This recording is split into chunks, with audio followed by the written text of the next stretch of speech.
अमीर हट, एक का नाम है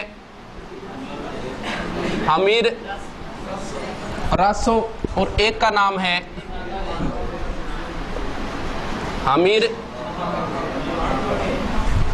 अमीर हट लिखा था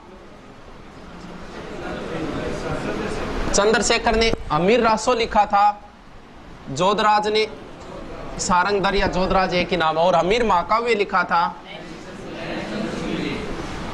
कंफ्यूज रहता है इनमें हमेशा कंफ्यूज रहता है इसमें। अमीर रासो देखो ऐसे ही याद कर लेना। देखो अमीर महाकाव्य, महा का अर्थ होता है बड़ा, और बड़ा कौन है? चांद बड़ा है, और कौन बड़ा है? सूर्य का अर्थ होता है सूर्य, सूर्य भी क्या है? बड़ा। यानी अमीर महाकाव्य किसने लिखा? नैनचंद्र सूरी ने। अमीर हट ऐसे याद रख लेना जैसे चंद्रशेखर ने हट किया था, चंद्रशेखर आजाद ने, कि अंग्रेजों के कभी हाथ नहीं लगवा, उस हिसाब से याद रख लेना। अमीर हट किसने लिखा? चंद्रशेखर ने। बाकी बचा वो जोधराज या फिर, ठीक है। अब देखो अमीर की एक तो पत्नी का नाम याद रखना पड़ेगा। पत्नी का नाम क्या था? और इसकी पुत्री का क्या नाम था? अमीर की पत्नी रंगदेवी थी और पुत्री कौन थी? अमीर अगर इतिहास में प्रसिद्ध है तो सिर्फ और सिर्फ जब ये यहां का शासक था हमीर देव। दुर्ग है जिसका नाम है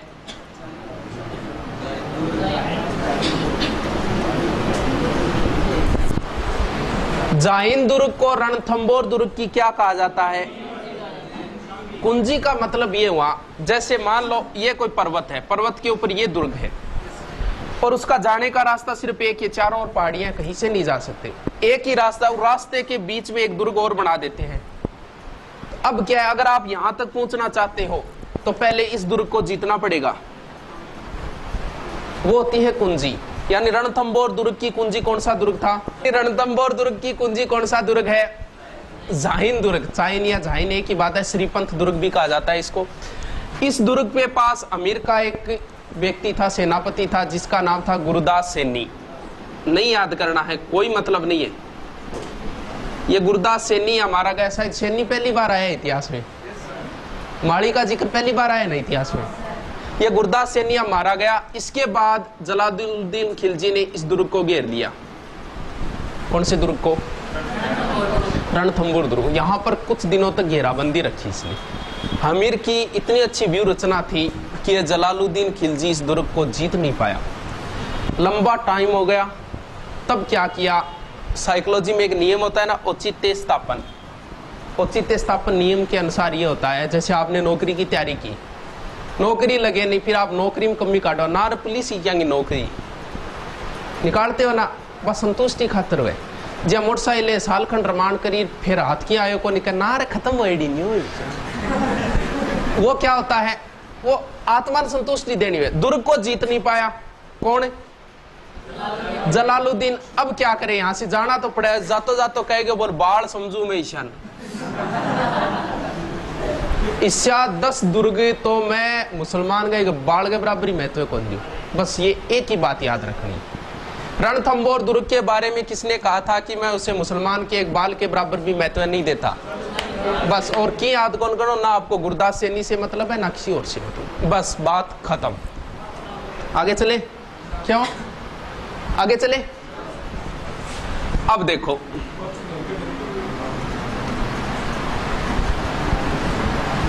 यहां सवाई माधोपुर, वही रणथंबोर, और यहां का शासक हो गया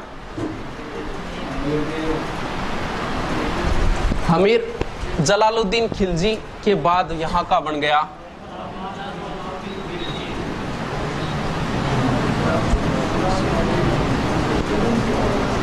अच्छा शासक था ये, बहुत अच्छी नीति थी इसकी अलाउद्दीन खिलजी की। अधिकतर भारत को जीत लिया था अलाउद्दीन ने। बाजार व्यवस्था और बहुत अच्छी थी इसकी। कम तोला उसके बदले में मांस देना पड़ता था, ऐसे ऐसे नियम लगा दिए थे इसने अलाउद्दीन खिलजी ने। यहाँ का बन गया अलाउद्दीन खिलजी। यहाँ का कौन है? अमीर। कोई समस्या को नहीं इतने तो यहाँ कारोबार देख रो, मनी पता लग जा। यहाँ का अलाउद्दीन, यहाँ का कौन है? अब अमीर पे आक्रमण तो करना है अलाउद्दीन को, क्योंकि सबको जीत रहा था, इसको भी जीतना था। क्योंकि अमीर ने ये मान लो कि अधिकतर क्षेत्रों को जीत लिया था, मेवाड़ तक को जीत लिया था अमीर ने, समर सिंह था उसका, अधिकतर क्षेत्रों को जीत लिया था। यानी इसने भी पृथ्वीराज चौहान की तरह दिग्विजय की नीति अपनाई थी अमीर ने। उसके बाद उसने एक यज्ञ भी किया था जिसका क्या नाम था, कोटियजन यज्ञ। ये अश्वमेध यज्ञ की तरह ही होता था। इसने भी दिग्विजय की नीति अपनाई थी। इसको तो जीतना ही जीतना था अलाउद्दीन को। अब बहाना चाहिए, दोनों बहाने हैं, दो बहाने बताए जाते हैं, दोनों बता देता हूं। दिमाग पर लोड कौन देनो, एग्जाम में पूछो कौन जा, पूछो जा बात बता दे। बताए दोनों बहाने। पहला बहाना तो बताया जाता है हमीर महाकाव्य के अनुसार, नैन चंद्र सूरी बताता है कि अलाउद्दीन की सेना गई हुई थी गुजरात लूटपाट मचाने के लिए।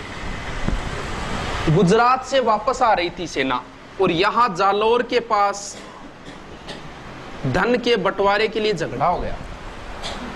धन के बंटवारे के लिए, ये लूटा हुआ जो माल था ना, उसके बंटवारे के लिए। एक तरफ तो थे अलाउद्दीन की सेना जिसमें उनका सेनापति था उलग खां और नुसरत खां, और दूसरी तरफ था मोहम्मद शाह। दो तीन और थे, केबरू काबरू, लेकिन मैंने ये याद रखना, यही पूछा गया था एग्जाम। ये मोहम्मद शाह 1/5 भाग लेना चाहता था, ऐसे इसको इनका झगड़ा होगा। अब क्या किया मोहम्मद शाह ने, मोहम्मद शाह ने क्या किया, यहाँ पे लूटपाट मचा के और भाग के किसके पास में आ गया। आई क्या बात समझ। बस यही प्रश्न पूछा गया था सेकंड ग्रेड में कि अमीर ने किसको शरण दी थी, इस मोहम्मद शाह को शरण दी थी। उसमें उलग खां भी ऑप्शन था, नुसरत खां भी ऑप्शन था, मोहम्मद शाह भी ऑप्शन था। बस ये एक ही चीज ध्यान रखनी है, मोहम्मद शाह भाग के किसके पास में आ गया।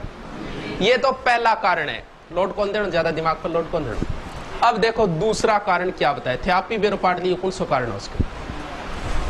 अलाउद्दीन की एक पत्नी थी जिसका नाम था, शाबाश, अरे पानी पिया दे मनी।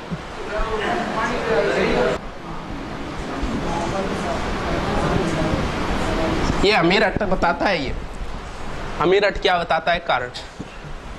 इसकी पत्नी थी चिमना और ये कौन था, इनके बीच में कौन आ गया, बीच में आओ बुलाई, लेकिन साइड में कर देख ना को लगा दियो। सामने आने से ज्यादा तो तुझे छुपकर देखने में आनंद आता है। अब जी चिमना और मोहम्मद शाह के बीच में प्रेम प्रसंग हो गया। इस बात का पता चला, पता इसलिए चला इन दोनों ने मिलकर इसको मारने की योजना बना ली थी, चिमना ने और मोहम्मद शाह ने अलाउद्दीन को। अलाउद्दीन को पता चल गया, अलाउद्दीन मोहम्मद शाह ने कहा यार तू क्या करियो मेरी चिमनी सा गए यार आ गलत बात है, तन चाहिए निभा बोल तन के चाहिए, इतनी आपने बेगमा है और तन कितो भी धन चाहिए वो बता, बस मेरी चिमनी है दिनों निकल जाता हूँ।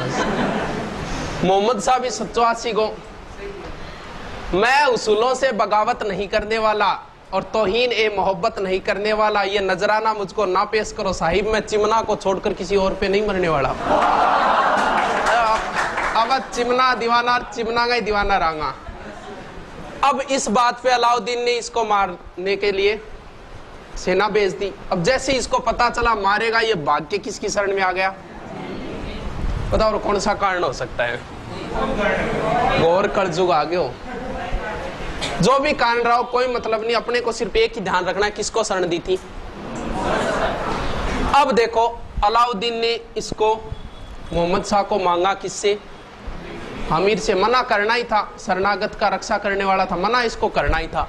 तो अलाउद्दीन ने सेना भेजी यहां से, वही सेनापति अलाउद्दीन के वही सेनापति रहेंगे दोनों, कौन कौन, उलुग खां और ज्यादा लोड कौन लेना दिमाग पर, सिर्फ समझना है काम, ये बात है मैं आप ही बता दूं। यहां से सेना भेजी, कहते हैं सेना यहां बनास नदी के किनारे आके रुक गई। आगे बढ़ने के लिए समस्या थी इनके, पथरीला क्षेत्र था, घोड़े एक साथ नहीं चल सकते थे। यहां आके सेना रुक गई बनास नदी के किनारे। इधर अमीर ने भी अपनी सेना भेजी, उसके दो सेनापति थे, नहीं याद करना, भीम सिंह और धर्म सिंह नाम थे उनके।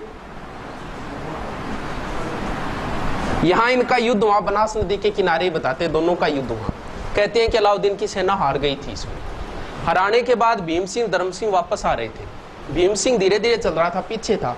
कहते हैं कि मुगलों की एक अलग टुकड़ी थी, इनकी अलाउद्दीन खिलजी की एक अलग टुकड़ी थी, उसने भीम सिंह पर आक्रमण कर दिया और भीम सिंह यहाँ मारा गया। बचा कौन? धर्म सिंह यहाँ आया अमीर के पास। अमीर इससे नाराज हो गया था, इसने कहा कि तेरी वजह से मारा गया, और धर्म सिंह को इसने हटा दिया था। धर्म सिंह की जगह एक दूसरा था भोज नाम का, उसको सेनापति बना दिया था।